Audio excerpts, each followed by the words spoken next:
In worship yesterday, we considered Philippians 2:19 to 24, Paul's recommendation of Timothy, and reminding the Philippian church of Timothy's proven worth, that he's genuinely interested for their welfare because he is primarily concerned with the interests of Jesus, and how our welfare as followers of Christ is bound to Jesus.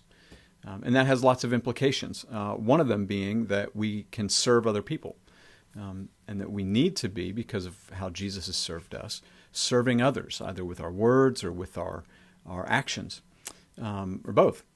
And this morning was reading in John chapter 4, the story of the woman at the well, and what a great image and illustration of someone who has been filled up by Jesus, has come to know the Messiah, and her mind is no longer preoccupied with herself. She was a notorious sinner, but she went from a conversation with Jesus to tell everybody in her town that she'd met the Messiah. And a large number of these people come to know Jesus by faith.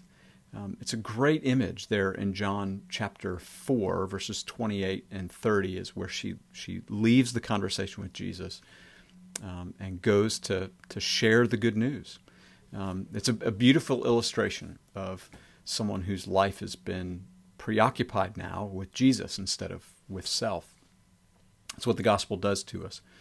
And the other thought I had this morning was a great little book on the topic of gospel humility by Tim Keller called The Freedom of Self-Forgetfulness.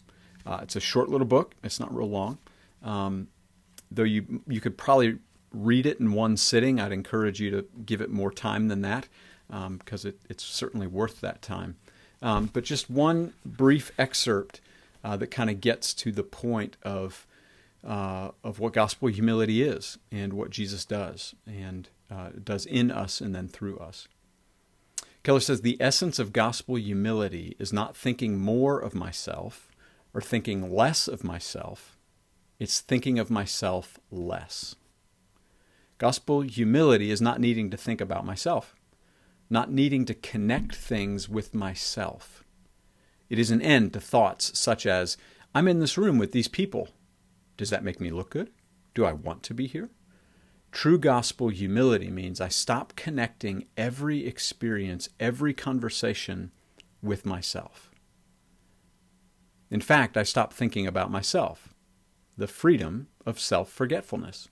The blessed rest that only self-forgetfulness brings. True gospel humility means an ego that is not puffed up, but filled up. And it's that being filled with Jesus that enables us to not make ourselves the referent to everything. We are not true north. I am not true north in my own life. Only Jesus is. And we need that. You need that this week. You will be tempted by the sin in your own life, by the world around you, and by the evil one who hates you. You will be tempted to make yourself the referent point. Every conversation, every interaction with another person, every thought, every experience, you'll be tempted to make yourself what that's all about. But as we're filled up with the reality of who Jesus is and what he's done for us, it frees us from making ourselves the referent. And actually, it recalibrates us so that we see Jesus is the referent. Everything's about him. Our welfare is bound not to ourselves, but to Jesus. And that's real freedom. So, The Freedom of Self-Forgetfulness, great little book. John chapter 4, the woman at the well, wonderful example of how in interaction with Jesus radically shapes and changes our self-understanding and then our ability to love and serve other people. So I'd encourage you to check both these things out, Keller's little book and John chapter 4, and let the good news shape the way you think about yourself and about the world this week.